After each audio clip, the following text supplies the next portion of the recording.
নমস্কাৰ, মই অতনু ভূঞা। আপোনালোকে চাই আছে সত্যৰ এটা নতুন অধ্যায়। সত্যত যি কম সঁচা কথা ক'বলৈ চেষ্টা চলাম। আজিৰ দিনটোত ৰাজ্যিক বিজেপিৰ সভাপতিৰ দায়িত্ব ল'লে দিলীপ শইকীয়া।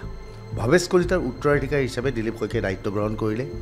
বিজেপিৰ গুৱাহাটীস্থিত মুখ্য কাৰ্যালয়ত অনুষ্ঠিত সভাত আনুষ্ঠানিকভাৱে দায়িত্ব গ্ৰহণ কৰে দিলীপ শইকীয়াই। হঠাৎ দিলীপ শইকীয়া ৰাজ্যিক বিজেপিৰ সভাপতি হ'ল। ইয়াক লৈ বিজেপি কৰ্মীসকল আচৰিত হ'ল। আচলতে প্ৰাৰম্ভিক অৱস্থাত ৰাজ্যিক বিজেপিৰ সভাপতিৰ দৌৰত দিলীপ শইকীয়া আছেনে নাই সেই কথা বিজেপিয়ে জনা নাছিল, বিজেপিৰ কৰ্মীসকলে জনা নাছিল। এয়া মই সাধাৰণ কৰ্মীসকলৰ কথা ক'ব বিচাৰিছোঁ। খবৰ আহিছিল যে ৰাজ্যিক বিজেপিৰ সভাপতি ভৱেশ কলিতাৰ কাৰ্যকাল বৃদ্ধি হ'ব পাৰে, কিয়নো ইয়াৰ পূৰ্বে ৰাজ্যিক বিজেপিৰ সভাপতিৰ দায়িত্বত থকা ৰঞ্জিত দাসৰ কাৰ্যকালো বৃদ্ধি হৈছিল।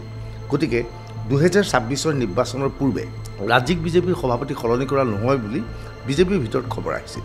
কিন্তু শেষ মুহূৰ্তত সকলো ওলট পালট হৈ গ'ল। বিশেষকৈ মুখ্যমন্ত্ৰী ডক্টৰ হিমন্ত বিশ্ব শৰ্মাই বিচাৰিলে 2026 বিধানসভা নিৰ্বাচনৰ পূৰ্বে ৰাজ্যিক বিজেপিৰ সভাপতিজন সলনি কৰা হ'ল। আচলতে বিগত সময়ছোৱাত ভৱেশ কলিতাই যিবোৰ কাম কৰিছিল সেইবোৰ কামত মুখ্যমন্ত্ৰী হিমন্ত বিশ্ব শৰ্মা অসন্তুষ্ট হোৱাৰ কোনো প্ৰশ্নই নাই। ৰাজ্যিক বিজেপিৰ সভাপতিজন আৰু মুখ্যমন্ত্ৰীজনে মিলিজুলি বিভিন্ন কাম কাজ কৰিছিল। কিন্তু ইয়াৰ লগে লগে বহুবোৰ প্ৰশ্ন সন্মুখলৈ আহিছিল। আমি দেখা পাইছিলোঁ ৰাজ্যিক বিজেপিৰ সভাপতি হিচাপে ভৱেশ কলিতাই মূলতঃ নিজ সমষ্টি ৰঙিয়া আৰু গুৱাহাটীৰ মুখ্য কাৰ্যালয়ক গুৰুত্ব দিছিল।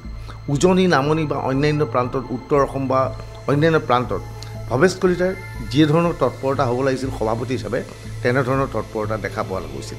অৱশ্যে ভৱেশ কলিতাই গুৱাহাটীত বহিয়েই সমগ্ৰ অসমৰ বিজেপি নেতাসকলক বা কৰ্মীসকলক নিয়ন্ত্ৰণ কৰিবলৈ সক্ষম হৈছিল।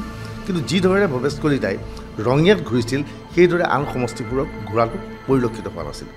এনে অৱস্থাত মুখ্যমন্ত্ৰী হিমন্ত বিশ্ব শৰ্মাই এজন সক্ৰিয় ব্যক্তিক ৰাজ্যিক বিজেপিৰ সভাপতি হোৱাটো বিচাৰিছিল। হিমন্ত বিশ্ব শৰ্মাই জানে সন্মুখত তেওঁৰ প্ৰত্যাহ্বান আছে।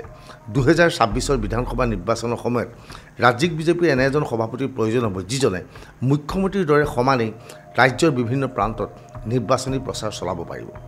প্ৰাৰম্ভিক অৱস্থাত মুখ্যমন্ত্ৰীয়ে ৰাজ্যিক বিজেপিৰ সভাপতি হিচাপে তেওঁৰ ঘনিষ্ঠ পল্লৱ লোচন দাসৰ প্ৰসংগ উত্থাপন কৰিছিল। কিন্তু পৰৱৰ্তী সময়ত বহুবোৰ কথা জল্পনা কল্পনা কৰা হ'ল। পল্লৱ লোচন দাস হিমন্ত বিশ্ব শৰ্মাৰ সৈতে কংগ্ৰেছ এৰি বিজেপিলৈ আহিছিল। এনে অৱস্থাত কংগ্ৰেছৰ পৰা বিজেপিলৈ আহি দায়িত্ব লোৱা হিমন্ত বিশ্ব শৰ্মাই মুখ্যমন্ত্ৰীৰ পদত থাকিব আৰু ৰাজ্যিক বিজেপিৰ সভাপতিজনো কংগ্ৰেছৰ পৰা বিজেপিলৈ আহি অহা ব্যক্তিজন হ'ব, সেই কথা নিশ্চয় অশুভনীয় হ'ব।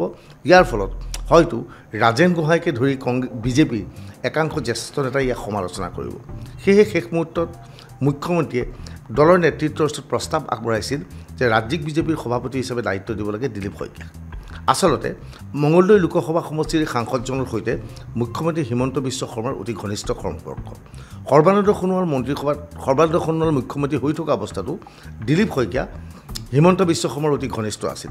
আনকি বিগত লোকসভা নিৰ্বাচনৰ সময়ত ৰাজ্যিক বিজেপিৰ সভাপতি ভৱেশ কলিতাই দিলীপ শইকীয়াক মঙলদৈ বা দৰং ওদালগুৰি সমষ্টিৰ পৰা প্ৰাৰ্থিত্ব দিব বিচৰা নাছিল যদিও হিমন্ত বিশ্ব শৰ্মাই বলপূৰ্বকভাৱে বা হিমন্ত বিশ্ব শৰ্মাই দিল্লীৰ নেতৃত্বক অৱগত কৰি দিলীপ শইকীয়াক টিকট দিবলৈ সক্ষম হ'ল। এনে অৱস্থাত হিমন্ত বিশ্ব শৰ্মাই দিলীপ শইকীয়াৰ দৰে এজন ব্যক্তি ৰাজ্যিক বিজেপিৰ সভাপতি হোৱাটো বিচাৰিছিল। এতিয়া দিলীপ শইকীয়া আচলতে ৰাজ্যিক বিজেপিৰ সভাপতি হোৱাত কি ধৰণৰ গুৰুত্বপূৰ্ণ ভূমিকা পালন কৰিব, ইয়াৰ বাবে 5টা কাৰণ আমি আপোনালোকক ক'ব বিচাৰিছোঁ। প্ৰথম কথা, দিলীপ শইকীয়া ৰাজনৈতিক পথাৰত এজন সক্ৰিয় ব্যক্তি, 1 নম্বৰ। 2 নম্বৰ, 2026 নিৰ্বাচনৰ সময়ত ৰাজ্যজুৰি প্ৰচাৰ চলোৱাৰ উদ্দেশ্যৰে এজন সক্ৰিয় ৰাজ্যিক বিজেপিৰ সভাপতিৰ প্ৰয়োজন হৈছিল মুখ্যমন্ত্ৰীৰ। 3 নম্বৰত, দিলীপ শইকীয়া মুখ্যমন্ত্ৰী হিমন্ত বিশ্ব শৰ্মাৰ অতি ঘনিষ্ঠ বুলি পৰিচিত, সকলোৱে জানে। অৰ্থাৎ মুখ্যমন্ত্ৰী আৰু ৰাজ্যিক বিজেপিৰ সভাপতিজনৰ মাজত কোনো ধৰণৰ সংঘাত নাথাকিব। অৱশ্যে ভৱেশ কলিতাৰ সৈতেও হিমন্ত বিশ্ব শৰ্মাৰ কোনো ধৰণৰ সংঘাত নাছিল। 4, দিলীপ শইকীয়া RSSৰ এজন সক্ৰিয় সদস্য আছিল।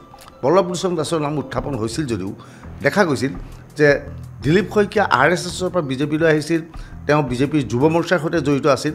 গতিকে দিলীপ শইকীয়াক অধিক গুৰুত্ব প্ৰদান কৰিলে হিমন্ত বিশ্ব শৰ্মাই। ইয়াৰ লগতে সকলোৱে জনা উচিত 5 নম্বৰ কাৰণটো হৈছিল যে বিজেপিৰ ৰাষ্ট্ৰীয় সাধাৰণ সম্পাদকৰ দায়িত্বত আছিল দিলীপ শইকীয়া। গতিকে দিলীপ শইকীয়াক সভাপতি পতাৰ বাবে যিখিনি প্ৰয়োজনীয় গুণ আছিল সেই আটাইবোৰ গুণেই দিলীপ শইকীয়াৰ আছিল। আচলতে মুখ্যমন্ত্ৰী হিমন্ত বিশ্ব শৰ্মাই দুদিন পূৰ্বে যেতিয়া ঘোষণা কৰিছিল ৰাজ্যিক বিজেপিৰ সভাপতিজনে বিধানসভাৰ নিৰ্বাচন খেলিব নোৱাৰিব, তেতিয়াই সকলোৱে বুজিছিল যে ৰাজ্যিক বিজেপিৰ সভাপতিৰ দায়িত্বত ভৱেশ কলিতাক দিয়া নহ'ব, হয়তো পল্লৱ লোচন দাসক দিয়া নহ'ব। কিয়নো ভৱেশ কলিতাই ৰঙিয়া বিধানসভা সমষ্টিৰ পৰা নিৰ্বাচন খেলিব বিচাৰে, হয়তো গুৰেশ্বৰৰ পৰাও খেলিব পাৰে সমষ্টি পুনৰ নিৰ্ধাৰণৰ পিছত। একেধৰণে পল্লৱ লোচন দাসক আগন্তুক বিধানসভা নিৰ্বাচনত উত্তৰ অসমৰ কোনো এটা সমষ্টিৰ পৰা হিমন্ত বিশ্বই প্ৰতিদ্বন্দ্বিতা কৰোৱাৰ সম্ভাৱনা আছে। এইবাৰ ভৱেশ কলিতাৰ প্ৰসংগ উত্থাপন কৰিলোঁ। ভৱেশ কলিতাৰ ক্ষেত্ৰতো আমি 5টা কাৰণ আমি আপোনালোকক ক'ব বিচাৰিছোঁ। 2026 বিধানসভাৰ নিৰ্বাচনত প্ৰতিদ্বন্দ্বিতা কৰিব বিচাৰে ভৱেশ কলিতাই। গতিকে মুখ্যমন্ত্ৰীয়ে ইতিমধ্যে কৈছিল ৰাজ্যিক বিজেপিৰ সভাপতিজন সেইজনেই হ'ব পাৰিব যিজনে বিধানসভাৰ নিৰ্বাচনত প্ৰতিদ্বন্দ্বিতা নকৰে। 2 নম্বৰ, সভাপতি হিচাপে ভৱেশ কলিতাই অধিক সময় নিজ সমষ্টি ৰঙিয়াক দিছিল, সেইটো সকলোৱে জানে যে ৰঙিয়াক তেওঁ অধিক গুৰুত্ব দিছিল। 3 নম্বৰ, মুখ্যমন্ত্ৰীজনে বিচাৰিছিল সভাপতিজনে যাতে বিধানসভাৰ নিৰ্বাচনত প্ৰতিদ্বন্দ্বিতা নকৰে।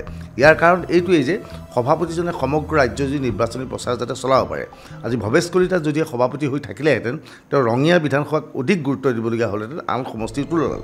4ৰ্থতে, ভৱেশ কলিতাৰ উত্তৰাধিকাৰী হিচাপে দিলীপ শইকীয়াৰ নাম হিমন্ত বিশ্ব শৰ্মাই আগতীয়াকৈ স্থিৰণ কৰিছিল। 5 নম্বৰতে, মুখ্যমন্ত্ৰীয়ে বিচাৰিছিল ৰাজ্যিক বিজেপিৰ সভাপতিজন এজন পুৰণা বিজেপি কৰ্মী হওক। সেই সূত্ৰে দিলীপ শইকীয়াক ভৱেশ কলিতাৰ স্থানত লৈ অনা হ'ল। দিলীপ শইকীয়া এজন সক্ৰিয় ব্যক্তি, দিলীপ শইকীয়াই হাতে কামে কাম কৰি ভাল পায়। গতিকে হিমন্ত বিশ্ব শৰ্মাই যি ধৰণে বিচাৰিছে দিলীপ শইকীয়াই সেই কাম কৰিব পাৰিব বুলি ভাবিছে। ইয়াৰ লগে লগে বিজেপিৰ য়ং জেনেৰেশ্যনৰ যুৱ প্ৰজন্ম দিলীপ শইকীয়াই ধৰি ৰাখিবলৈ সক্ষম হ'ব বুলি আশা কৰা হৈছে।